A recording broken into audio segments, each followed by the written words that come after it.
은혜 받으실 하나님의 말씀은 열왕기하 2장 11절입니다. 두 사람이 행하며 말하더니 후련히 불수레와 불말들이 두 사람을 격하고 엘리야가 회리바람을 타고 승천하더라. 당회장님의 영상설교 선 15번째 엘리야의 선 첫 번째 말씀을 듣겠습니다. 사랑하는 성도 여러분, 전 세계와 전국의 지교회 성도 여러분, 지성전 성도 여러분, 전 세계 인터넷을 통해 예배드리는 모든 성도 여러분, 시청자 여러분, 이 시간은 선의 말씀 15번째 시간으로 엘리야의 선에 대한 말씀을 증거하겠습니다.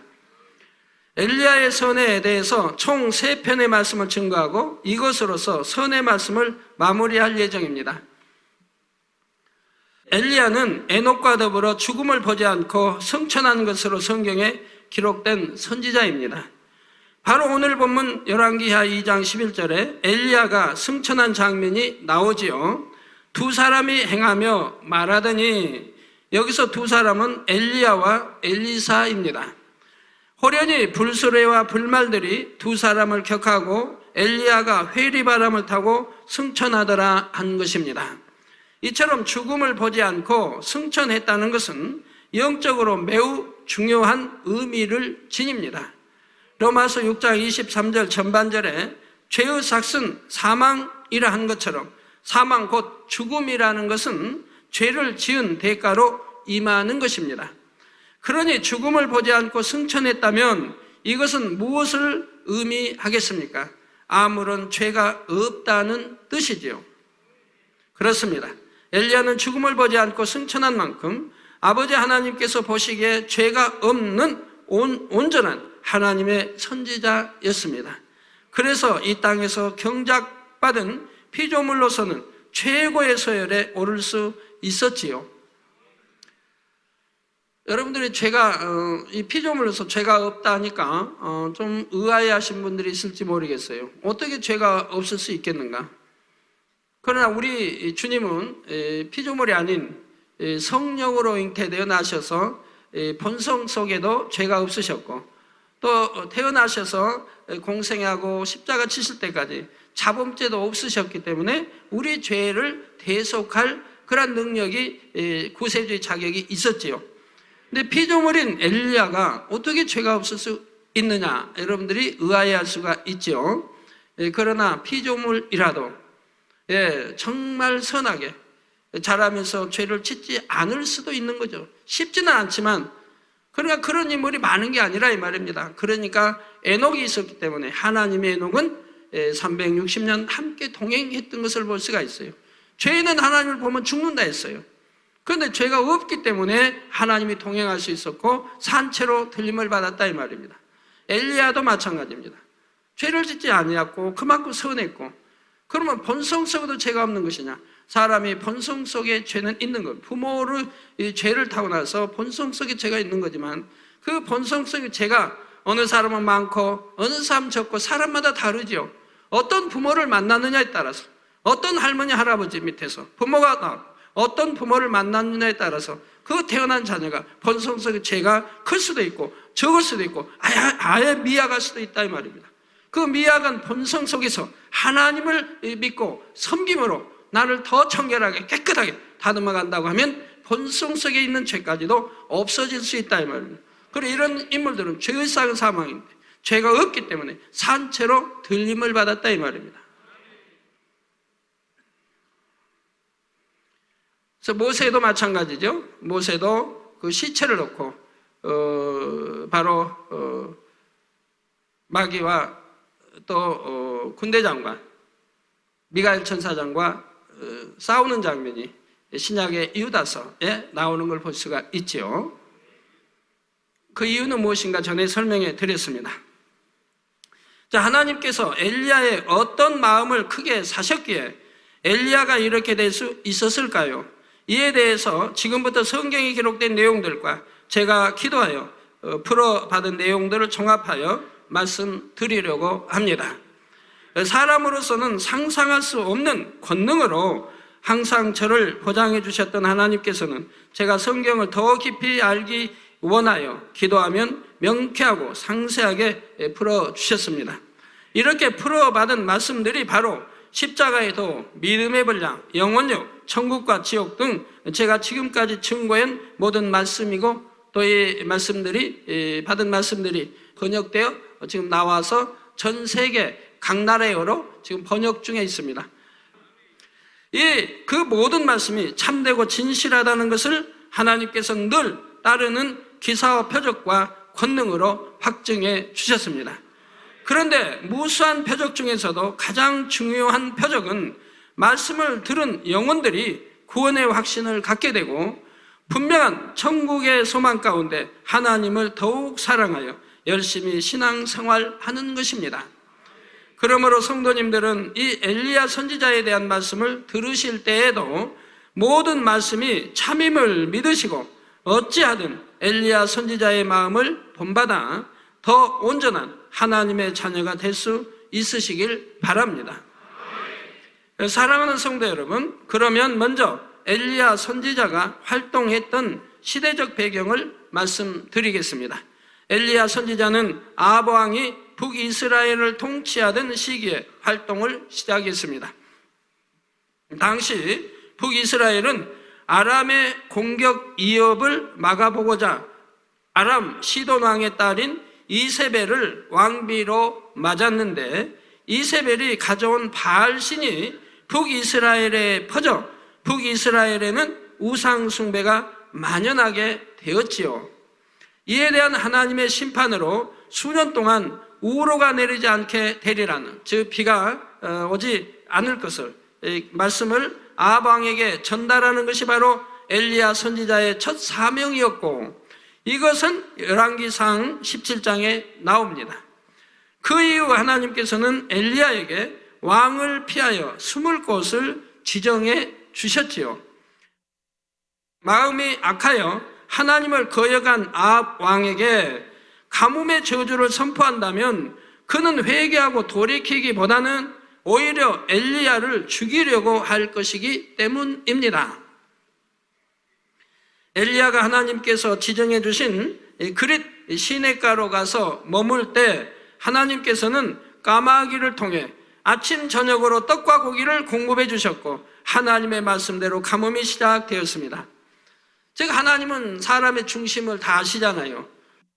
엘리야가 선포하면, 왕이 선포하면, 그날 선포하면 왕이 잡아 죽이려고 할까 아시기 때문에 이미 하나님은 엘리야에게 피할 수 있는 모든 길들을 예배해 놓으셨다 이 말입니다. 그러나 우리가 요나서에 보면 하나님의 요나선 니느웨 가서 외치라 합니다. 40일 만에 다 망한다 외치라고 합니다. 그러면 왜 하나님이 그럼 그 왕이 가만히 있겠습니까? 백성들이 가만히 있겠습니까? 그러나 하나님은 그렇게 외쳐도 이 선지자 잡아 죽이지 않을 것을 아셨기 때문에 외치라고 한 거예요. 순종만 하면 되는 거예요. 순종만. 생각 동원하면 내가 외치면 이방인인데 하나님도 모르는 족속인데 왕이나 백성들이 나를 가만히 두겠는가? 그 말을 믿겠는가? 나를 잡아 죽이지 않겠는가? 이런 생각할 필요가 없다 이 말이에요. 하나님 말씀 무조건 순종만 하면 되는 거예요.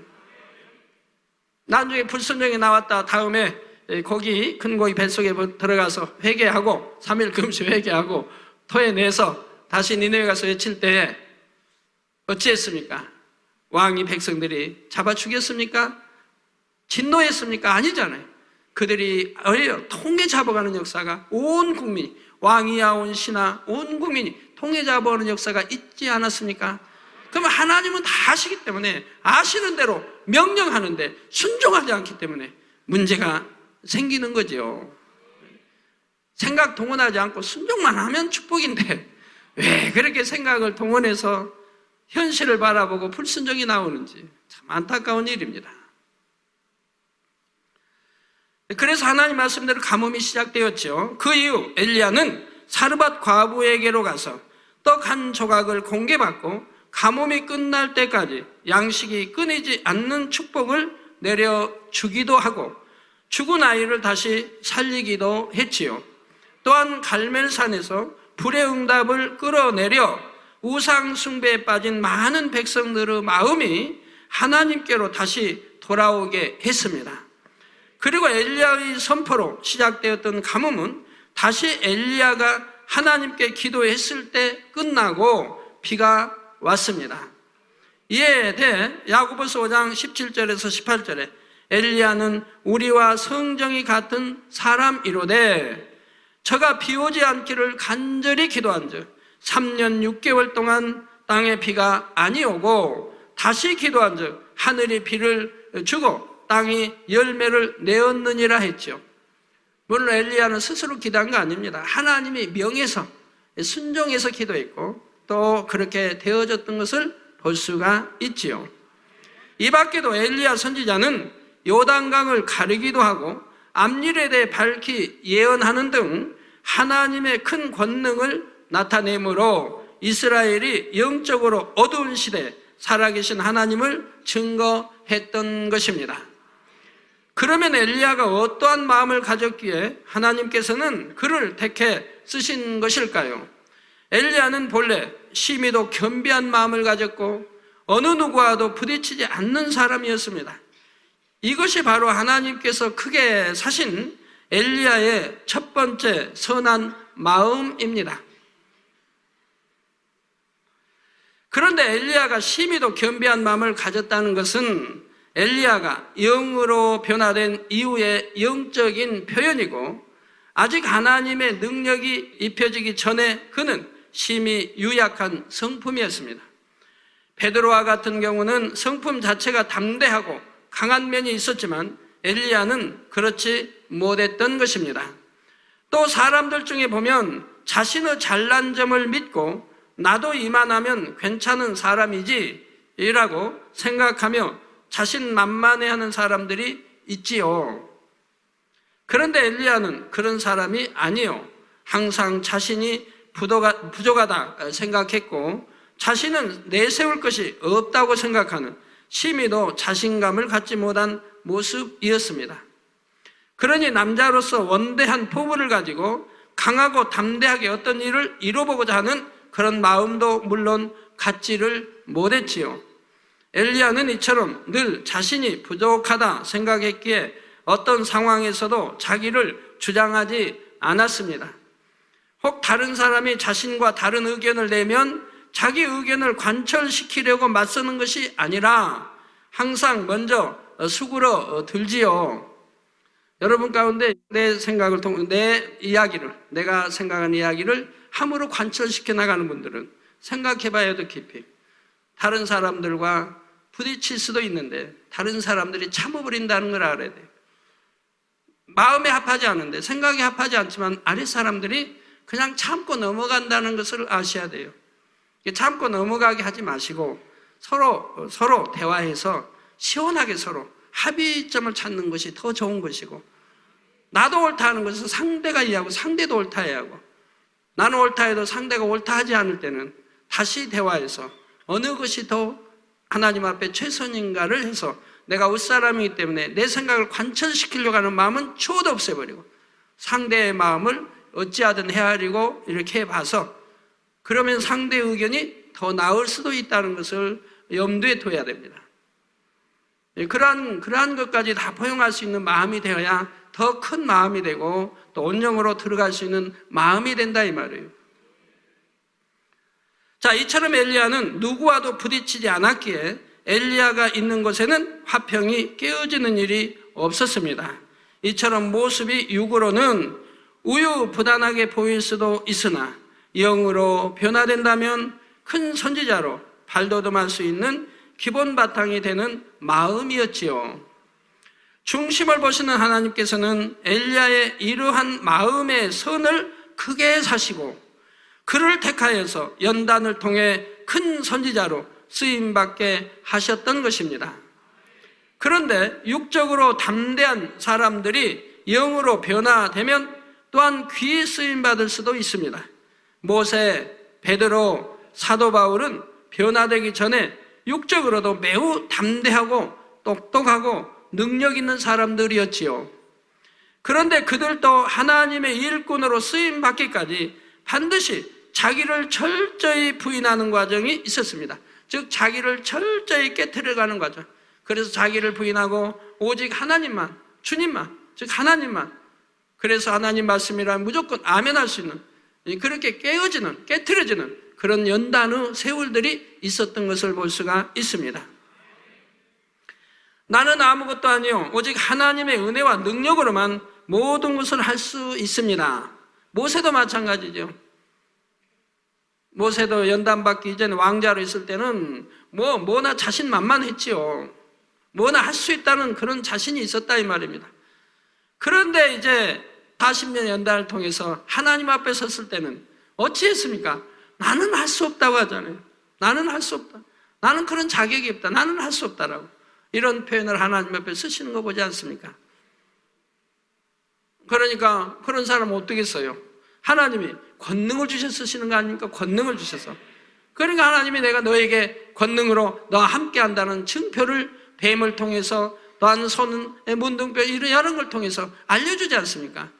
너는 할 수 없다. 그러지만 내가 함께함으로 너는 무엇이나 할 수 있다 하는 것을, 그 믿음을 심어주는 것을 볼 수가 있습니다.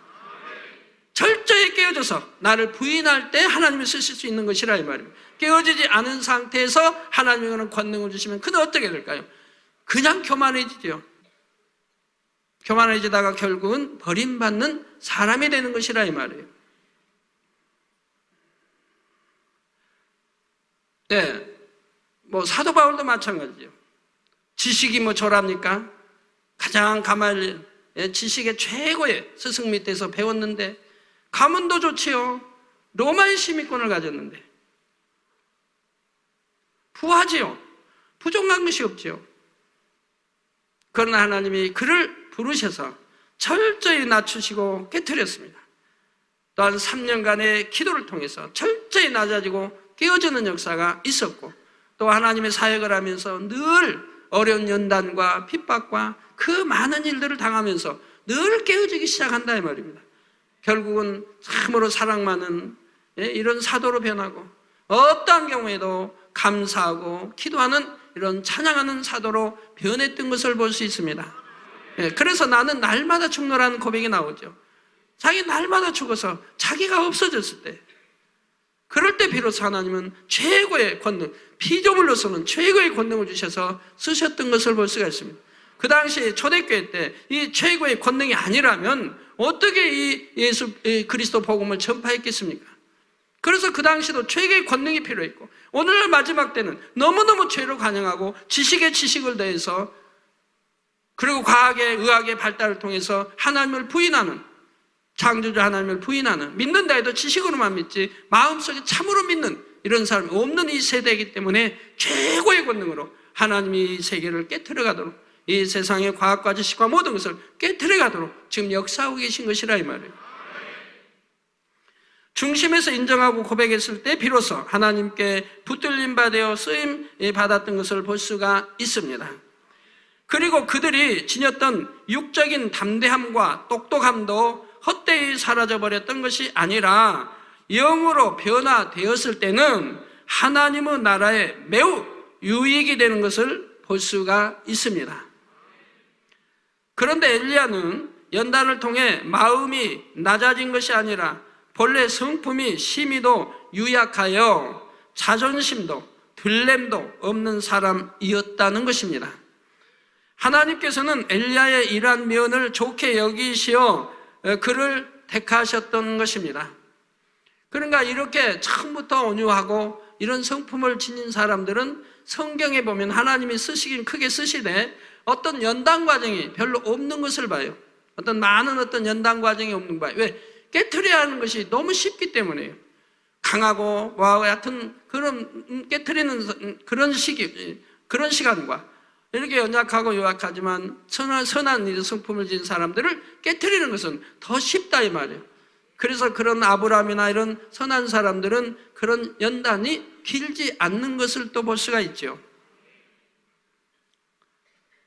자, 이러한 하나님의 부르심에 대해 엘리야는 그의 유약한 마음에서 나는 부족한데 어찌 하나님의 일을 이룰 수 있을까? 내가 부족하여 하나님의 일을 어그러들이면 안 되는데 하며 두려움을 갖게 되었지요. 그만큼 마음에 자신이 없었던 것입니다.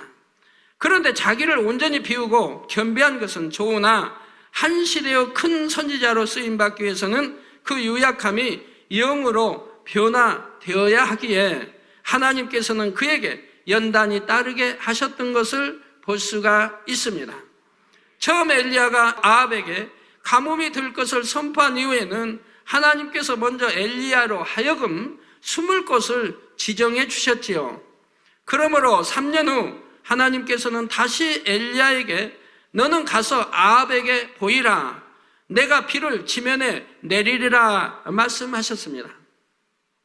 그런데 당시 상황은 가뭄으로 인한 기근으로 이스라엘에 많은 어려움이 있었고 아합은 이것이 엘리야 때문이라 생각하여 엘리야를 심히도 미워하고 어찌하든 잡고자 하는 때였지요. 여러분 생각해 보세요. 3년 반 동안 비가 오지 않았다고 하면 그 얼마나 참 힘이 들겠습니까?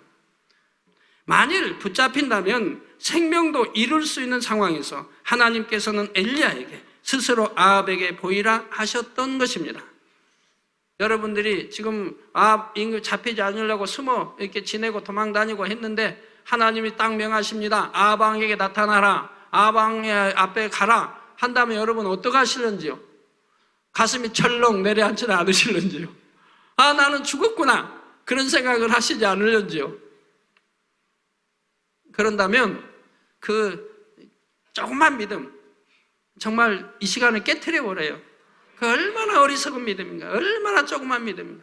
만군의 여호와 하나님을 여러분이 믿는다면 이 땅의 임금이 어찌 하나님의 사람을 죽일 수 있겠습니까?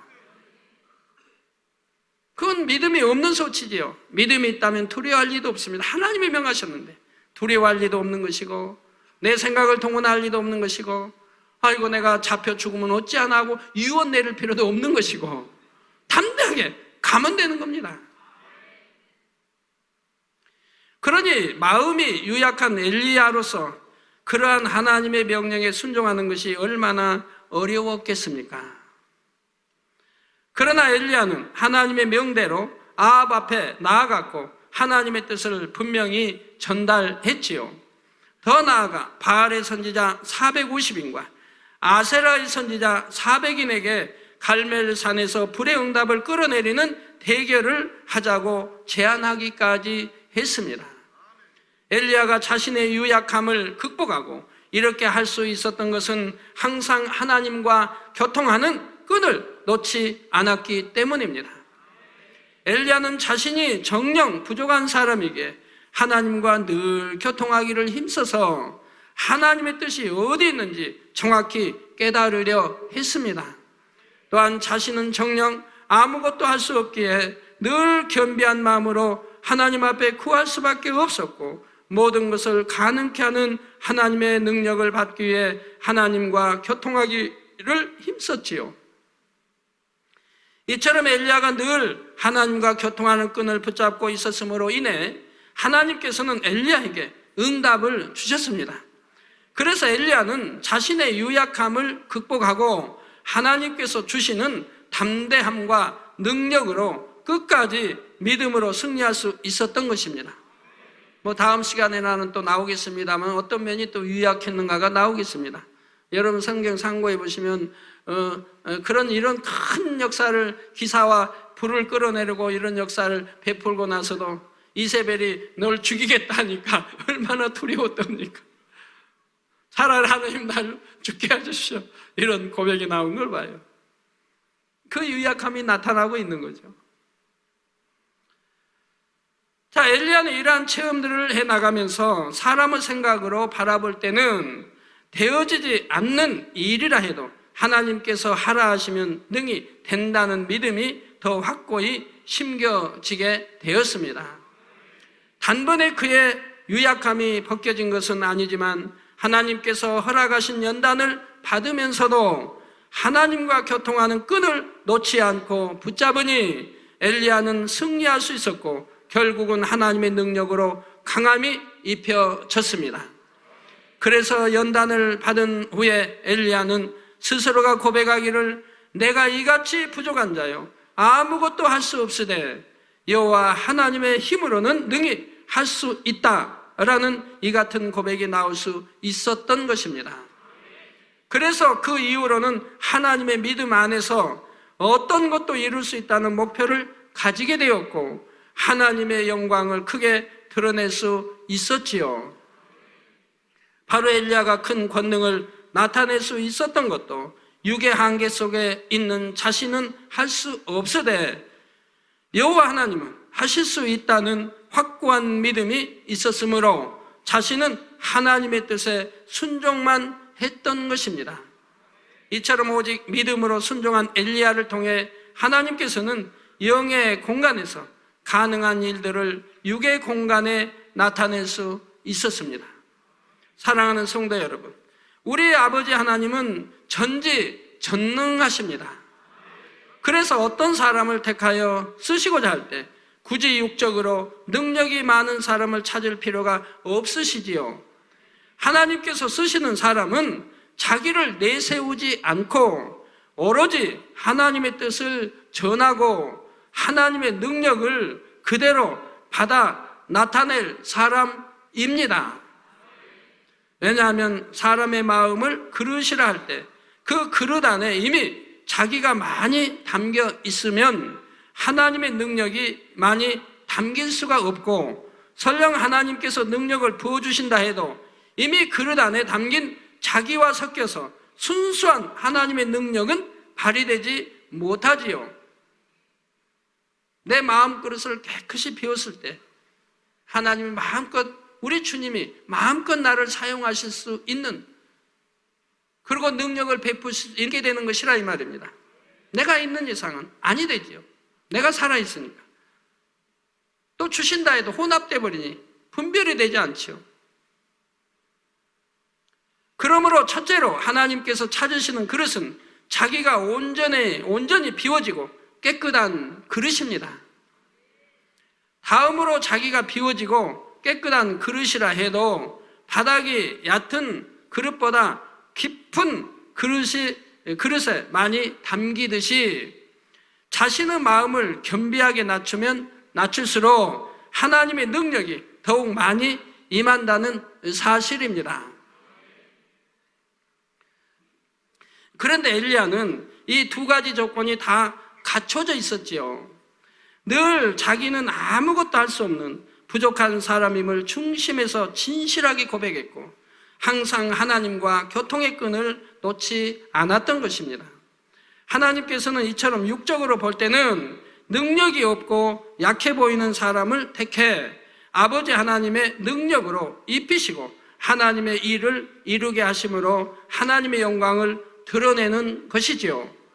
이에 대해 고린도전서 1장 27절에서 29절에 보면 그러나 하나님께서 세상에 미련한 것들을 택하사 지혜 있는 자들을 부끄럽게 하려 하시고 세상에 약한 것들을 택하사 강한 것들을 부끄럽게 하려 하시며 하나님께서 세상에 천한 것들과 멸시받는 것들과 없는 것들을 택하사 있는 것들을 패하려 하시나니 이는 아무 육체라도 하나님 앞에서 자랑하지 못하게 하려 하심이라 말씀하셨습니다.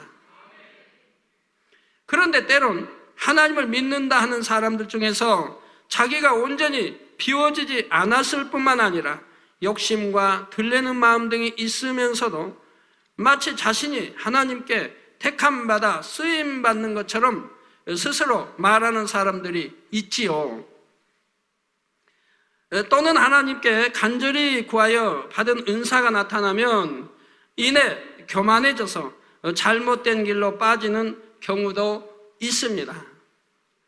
입술로는 하나님의 영광을 위한다 하나 속 중심에서는 자기 영광을 구하고 있으니 이런 사람은 선과는 거리가 먼 것이지요. 마태복음 7장 20절에 이러므로 그의 열매로 그들을 알리라 하신 말씀처럼 우리 성도님들은 열매로 밝히 분별하셔서 이런 사람들에게 미혹받는 일이 없으시길 바랍니다. 야고보서 1장 14절에 오직 각 사람이 시험을 받는 것은 자기 욕심에 끌려 미혹 때문이라고 말씀했습니다. 그러므로 성도님들은 나는 날마다 죽노라 고백했던 사도 바울처럼 날마다 자기 마음 그릇을 비우실 수 있기를 바랍니다. 육신의 정욕과 안목의 정욕과 이생의 자랑을 신속히 벗어버리시기 바랍니다. 육의 찌기와 혼잣물들도 빼내 버리시기 바라고요. 그럴 때 신령한 하나님의 능력과 풍성한 은혜가 임하게 되지요. 더 나아가 자기 의와 틀도 철저히 깨트려버릴 수 있기를 바랍니다. 엘리야는 하나님의 부르심을 받기 전에도 자기를 전혀 주장치 않으므로 어느 누구와도 부딪히지 않았다 했지요. 늘 하나님과 교통은 하였으나 성령이 마음에 임하지 않는 구약 시대임에도 자기를 주장하지 않으므로 항상 화평을 이루었던 것입니다. 그런데 오늘날 성령을 받았고 하나님의 은혜 가운데 하나님의 일을 이루는 일꾼들 사이에서 자기 의를 버리지 않음으로 인해 부딪히는 소리가 나고 마음에서 불편함을 품는 경우들이 있는 것을 봅니다. 또한 자신은 진리라고 생각하고 만들어 놓은 틀로 인해 다른 사람에게 불편함을 주는 경우도 있지요. 그런데 설령 내가 명백히 옳고 상대가 그르다 해도 하나님께서는 시시비비를 가르는 일을 중히 여기실까요? 그릇되게 행동하는 상대를 진리로 인도하는 것을 더 중요하게 여기실까요?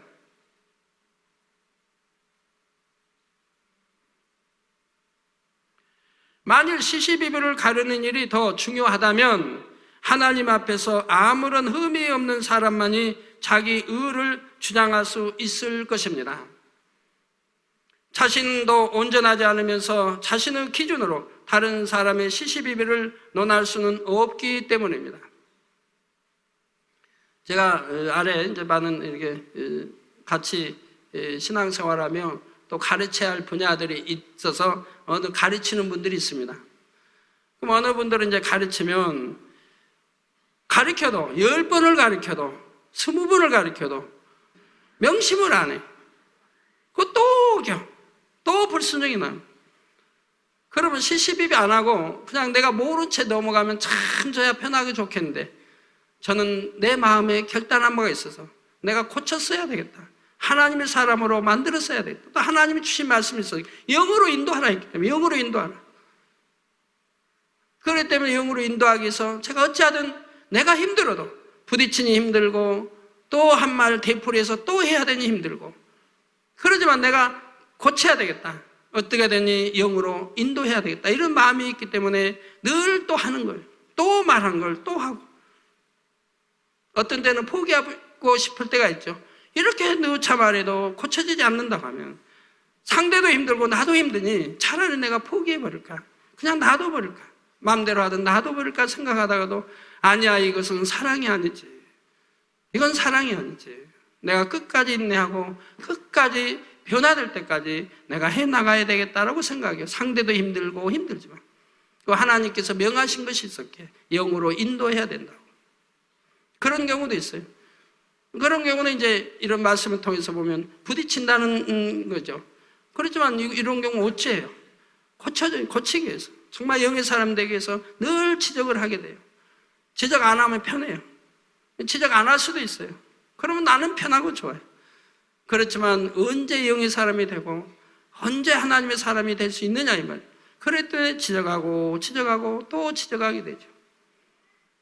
그래서 지적하면 아멘하고 받으면 부딪히지 않는데 아멘을 않고 자기 생각을 동원하기 때문에 이제 부딪힌다는 의미가 나오죠. 그러나 어떤 사람은 지적하고 제가 지적해도 전혀 부딪히지 않는 사람이 있어요. 그런 경우는 지적해도 부딪히지 않고 편하죠. 하지만 또 직접적으로 지적은 안 하고 그런 경우는 간접적으로 가끔 지적해 주는데요. 우리 성도님도 마찬가지예요. 단에서 늘 말씀드리는 거예요. 명심하고 또 명심하고 오늘 지키지 못해도 또 내일 말씀 또 명심하고 해서 어찌하든 깨어지고 변화돼서 우리 같이 좋은 천국에 가자고 하는 거예요. 자, 그런 하나님께서는 죄인들이 회개하고 돌이키면 그 모든 죄와 허물을 용서하시고 예수님의 보혈로 사해 주셨으며 은혜로 덮어 주셨다는 사실입니다. 이러한 은혜를 입은 우리는 진리의 말씀으로 죄와 의에 대하여 밝히 분별은 하되 아버지 하나님께서 그러셨던 것처럼 사랑으로 감싸줄 수 있어야 하겠습니다. 또한 죄인들을 오히려 섬기셨던 예수님처럼 설령 내가 보기에 의롭지 못한 상대도 섬길 수 있는 마음이 되어야 하겠습니다. 이것이 아버지 하나님께서 보실 때의 참된 의이기 때문입니다. 또한 이것이 하나님 앞에서 참된 의라 믿고 자기를 비우고 자신을 낮추는 이 마음과 자세가 바로 아버지 하나님께서 인정하시는 선이라는 것을 깨달을 수 있기를 바랍니다.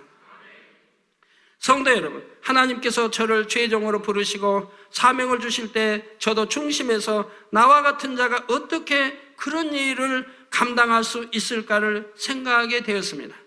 하나님께서는 단지 죄종으로 부르실 뿐만 아니라 제가 죄종이 되면 산을 넘고 강을 건너고 바다를 건너다니며 기사와 표적과 권능을 행하리라는 말씀도 주셨기 때문입니다. 이처럼 하나님께서 친히 음성을 들려주셨어도 저는 그때까지 오직 훌륭한 장로가 되어 하나님께 영광 돌리고자 무수히 기도했기에 어리둥절하지 않을 수 없었고 처음엔 어떻게 순종해야 할지 막막했습니다. 그동안 기도한 게 있다면 내가 훌륭한 장로가 됐어. 나같이 아프고 그 힘들게 사는 사람들을 구제하고 가난한 사람들을 구제하고 그리고 참 병들고 이런 사람들을 내가 구제하고 돌보고 고아들과 이런 걸 구제하고 돌보고 이런 기도를 늘 해왔는데 하나님은 갑자기 죄종으로 부르시니 당황할 수밖에 없었다 이 말.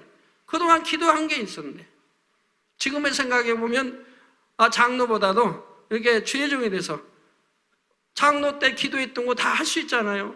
오히려 권능 받아서 다니면서 치료하죠. 병든 자, 가난한 자 구제하죠. 그래 장로 때 기도했던 것이 죄종이 되니까 더 수월하게 이루어질 수 있는 걸 저는 그 당시는 의아해 생각했다 이 말. 왜 내가 이렇게 기도해 왔는데 하나님은 다른 길로 나를 인도하시나 이렇게 생각을 했던 것이죠. 내가 어떻게 죄종이 될 수 있을까? 나이도 많고 기억력도 없는데 어떻게 공부하여 신학교에 간단 말인가? 더군다나 하나님께서 주신 말씀대로라면 세계를 누비는 부흥 강사가 되어야 하는데 부끄러움을 잘 타는 성품을 가진 내가 어떻게 많은 사람들 앞에서 말씀을 전할 수 있을까? 이런저런 생각들이 들기도 했지만 저는 그때까지 하나님의 뜻을 거역한 적이 없었기에 다시 한번 음성을 들려주시면 죄종이 되라는 하나님의 뜻에 순종할 수 있겠나이다는 마음으로 약 3개월을 간절히 하나님 앞에 기도했습니다. 3개월 이상을 했죠. 하나님 말씀이 떨어지자 즉시 순종을 했어요. 즉 하나님이 이제 내가 하던 가기를 치우라고 기도원장으로 대치시키고 그럼 너희가 둘이 벌던 것을 한 사람이 벌어도 너희 둘이 버는 몫보다 더 크게 축복 줄 것이며 너희 돈께 돈이 떨어지지 않고 쌀독에 쌀이 떨어지지 않게 해주리라 이 말씀과 겸해 주셨거든요. 그래서 그건 즉시 순종했어요. 순종할 수 있게. 그 즉시 저는 방을 얻어 나갔어요. 돈이 없는데도 돈 조금만 해서 아주 구석진 집에서 한 10분 거리 방을 비워 나갔어요. 죄종 부름받자 바로 죄종의 길을 가기 위해서 준비를 했어요. 그리고 다시 음성을 듣고자 이제 산을 찾아 헤맸죠. 기도와 또는 예언자가 있다면 예언을 듣기 위해서 이렇게 해서 근 100일을 그렇게 찾아다녔어요. 그 결과 다시금 하나님의 음성이 들려왔지요. 내가 주의 종이 될 수 있게 주의 종으로 부르지 않았겠느냐. 너는 이 세상 무엇보다도 하나님을 가장 사랑하니 하나님께 합당한 자로 여김을 받았느냐라 말씀해 주신 것입니다. 물론 구체적으로는 이와 다른 이제 말씀을 주셨지만 이 말씀은 영감으로 주시고 또한 소리로는 다른 말씀을 주셨는데 여기서 전에다 설명했을 테니까 할 필요는 없지요. 그래서 오직 아멘과 예로 주의 종의 길을 걷기 시작했습니다. 그렇게 다시 음성을 듣고 나서는 즉시 순종을 했습니다. 아멘. 아버지 말씀대로 이제는 그 길을 가겠나이다 라고 순종했지요. 제 자신의 능력으로는 아무것도 할 수 없음을 알기에 항상 아버지 하나님 앞에 간절히 기도했고 그럴 때마다 아버지 하나님께서는 응답해 주셨으며 큰 능력과 은혜를 부어 주셨던 것입니다. 그리고 오늘날은 최상의 창조의 권능을 행할 수 있게 되었다 해도, 아버지 하나님 앞에 그처럼 인정받고 사랑받는다 해도, 무엇이 진리인지 무엇이 의인지 누구보다 밝게 분별할 수 있다 해도 저는 한 번도 제 의를 주장해보지는 않았습니다. 다만 진리의 말씀을 가르칠 뿐이었고, 그 가르침대로 행치 않는 성도들이 있을 때는 제가 오히려 애통하며 대신 회개 기도를 했지요. 그러므로 누구와도 걸리지 않으며 모든 사람을 품을 수 있는 마음이 되었던 것입니다. 결론을 말씀드립니다. 사랑하는 성도 여러분, 이 시간에는 엘리야의 선 첫 번째로 그가 하나님의 택하심을 받을 수 있었던 이유를 말씀드렸습니다. 바로 엘리야는 본래 심히도 겸비한 마음을 가졌고 자기 의라는 자체가 없어서 어느 누구와도 부딪히지 않았던 점을 하나님께서 크게 사셨다 했지요. 그리고 그처럼 유약한 성품이 변화되어 하나님의 명령에 순종할 수 있었던 것은 늘 하나님과 교통했기 때문이라 했지요. 오늘날도 하나님의 일꾼으로 또는 주의 종으로 쓰임받기 원하는 사람이라면 누구나 반드시 갖추어야 할 선의 분야입니다. 또한 성도님들도 자신을 비우고 낮추는 만큼 하나님의 은혜와 능력이 크게 임한다는 사실을 꼭 깨달을 수 있기를 바랍니다. 고린도후서 4장 7절에 우리가 이 보배를 질그릇에 가졌으니 이는 능력의 심히 큰 것이 하나님께 있고 우리에게 있지 아니함을 알게 하려 함이라 했지요. 그러므로 질그릇과 같은 우리를 택하사 보배를 담는 그릇이 되게 하신 은혜 감사하며 아버지 하나님의 은혜와 능력을 힘입어 항상 영광 돌리시는 여러분 모두가 되시기를 주님의 이름으로 축원합니다. 들은 말씀을 상고하시면서 다 같이 기도하시겠습니다. 아버지 하나님, 엘리야의 손을 들었습니다. 엘리야는 심히도 겸비한 마음을 가졌고 또 자기 의를 주장하지 아니하였기 때문에 아무하고도 걸리거나 다툰 일이 없다 하였습니다. 심히 유약한 성품이었지만은 끊임없이 하나님과 교통을 하면서 하나님의 능력으로 강하여져서 그 막중한 사명을 잘 감당할 수 있다 하였습니다. 우리 성도님들도 마음을 비우고 심히 낮출수록 더 큰 하나님의 은혜와 능력이 마음에 담긴다는 사실을 깨달아 양식 삼을 수 있도록 도와주옵소서. 우리 주 예수 그리스도 이름으로 기도하옵나이다. 영상으로 당회장님의 환자를 위한 기도를 받으시겠습니다. 기도 받으실 때 아프신 분들은 아픈 곳이나 연약한 곳 위에 손을 얹으시고 기도 받으시고, 아프지 않으신 분들은 가슴에 손을 얹고 마음의 소원을 위해서 믿음으로 기도 받으시기 바랍니다. 할렐루야. 전능하신 사랑의 아버지 하나님, 이 시간 기도 받는 모든 성도님들 위해 안수하여 주옵소서. GCN 방송 시청자들이 인터넷과 화상을 통해 기도받는 지교회와 지성전 그리고 전세계 하나님의 자녀들 위에도 시공간을 초월하여 역사하여 주시기를 원합니다. 믿어지는 믿음을 주시고 부정적인 생각과 의심의 세력을 물리쳐 주옵시며 모든 시험 환난도 물리쳐 주옵소서. 머리부터 발끝까지 오장육부 뼈 마디마디 온몸의 신경 조직 세포 등 아픈 곳마다 성령의 불로 태우시고 근본의 빛으로 역사하여 주옵소서. 예수 그리스도의 이름으로 명하노니 원수마귀 사단 모든 질병 균 연약함아 물러가라. 빛이여 임하라.